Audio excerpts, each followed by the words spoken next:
This is Optimal Finance Daily, episode 211. Should Home Ownership Still Be the American Dream? By Sam of FinancialSamurai.com. And I'm your host, Dan. I'm here every Monday through Friday, delivering you in podcast form some of the best personal finance blogs on the planet. And today's post comes from Financial Samurai, and it's a question that pops up often here on the show, the whole renting versus buying debate.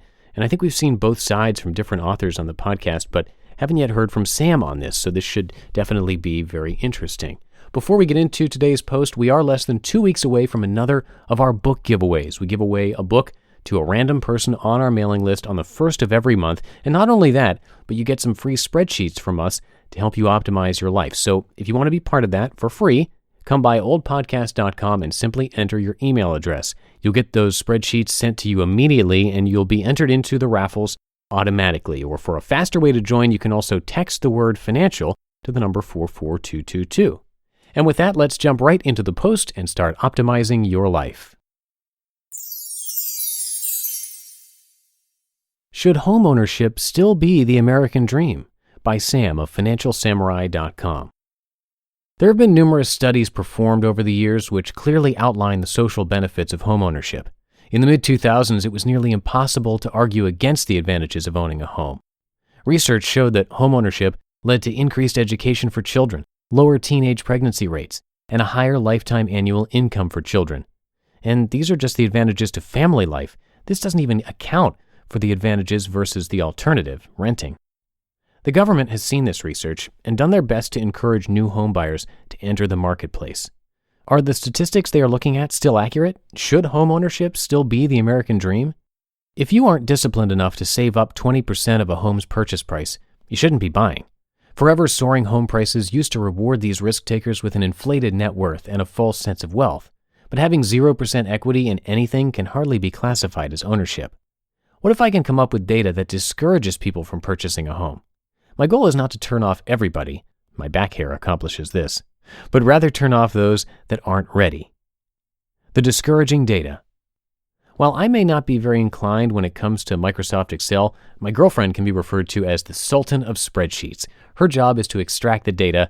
My job is to manipulate it.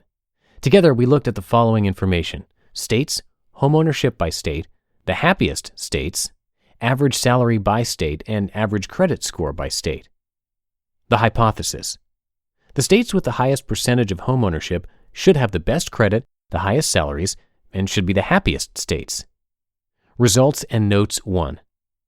West Virginia is the least happy state. West Virginia has the highest percentage of homeownership. West Virginia has the third lowest income. Results and notes 2. Hawaii is the happiest state. Hawaii has the second lowest percentage of homeownership, and Hawaii has the third best credit score average.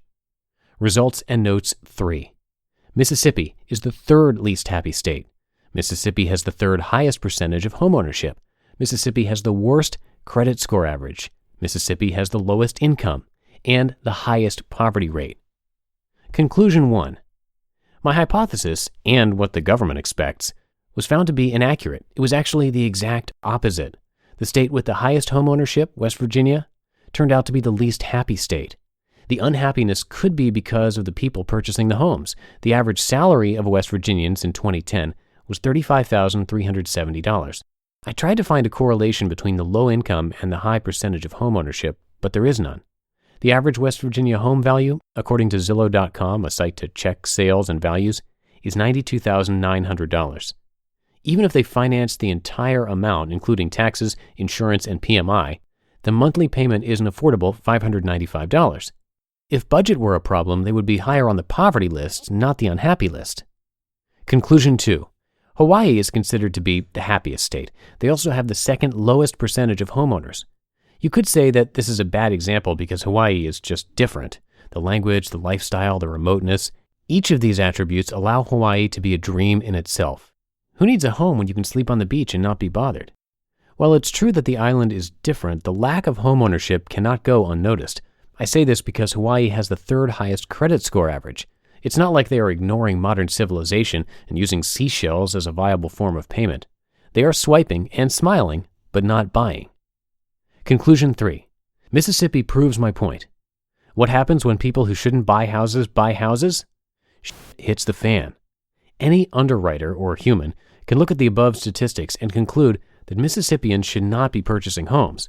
Having the lowest income available and the worst credit score average hardly gives you the criteria to have the third highest percentage of homeowners. It's no wonder they have the highest poverty rate.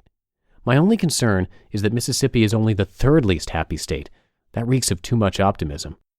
Owning San Francisco property has been the American dream, but I should probably sell now. You just listened to the post titled, Should Homeownership Still Be the American Dream? By Sam of FinancialSamurai.com.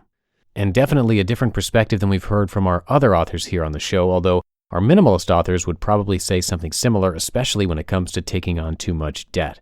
And once again, as I reminded you at the top of the show, if you want to be entered into our book raffles, which happen every month, and also get some helpful spreadsheet tools from us, just swing by oldpodcast.com and sign up for our weekly newsletter. You can also do that by texting if you just text the word financial to the number 44222.